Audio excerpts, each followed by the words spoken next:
The Arab Brotherhood, going back to British intelligence, and then after they lost control of the Middle East during World War II under Hitler, and then under CIA control after that.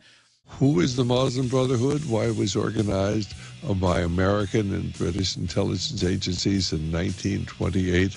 We have a book called The Devil's Game. It goes into the background of how it was the British MI6 that organized the Muslim Brotherhood back in 1928. And the whole thing. Stay there. We got to go to break, Dr. Monteith. Stay with us. This is key information straight ahead. Obviously, Mohamed Morsi has been deposed starting about 2 days ago in a military coup d'etat or putsch over in Egypt.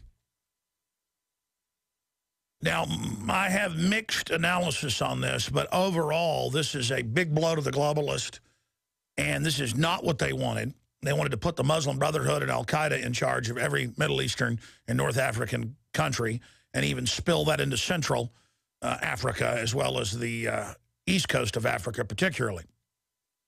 But it also goes into the west coast all the way down into Nigeria. This is the plan. The globalist crime syndicate that controls our government and other governments runs radical Islam on record. But right now, let's get into Mohamed Morsi. This is what we know on record. At the Grove Hotel in Watford, England, 3 years ago, Google met with MI6, French intelligence, German intelligence, Dutch intelligence, and others, with Google running the meeting. This has been the London Guardian. Google's proud of it. See, they love to brag about what they're doing. And they all met, and they said, we're going to fund radical Muslims in North Africa, into the Middle East, and we're going to overthrow these countries and put al-Qaeda in charge of Libya and Syria. And we're going to put Muslim Brotherhood, al-Qaeda Light, who will then financially support them, in control of Egypt, in control of Iraq, and what's happening with the military over there. I mean, it's on record. The military says the West is funding basically an al-Qaeda takeover in Egypt, and we're not going to have jihadis running this country. And so our criminal government is trying to tell the military to put Morsi and al-Qaeda and the Muslim Brotherhood back in charge. Our government runs al-Qaeda, period. So people are saying, and Obama's saying, and the media's saying, how dare the military of Egypt depose Mohamed Morsi, who they quietly came to when 14 million people were in the streets on Monday, the biggest demonstration in world history, 14 million in Cairo, and it's now been released by the London Guardian by the military of Egypt saying, here's what happened, here's the timeline. And Morsi's confirmed that that is indeed the case.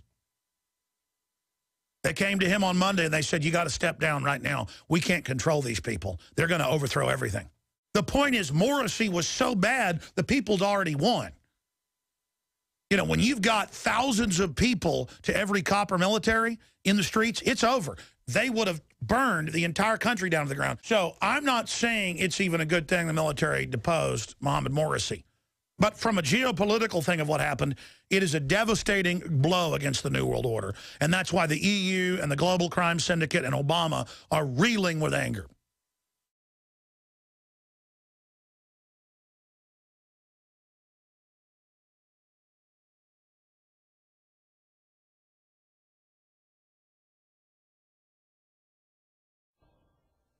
At this stage, the following can be stated. 1.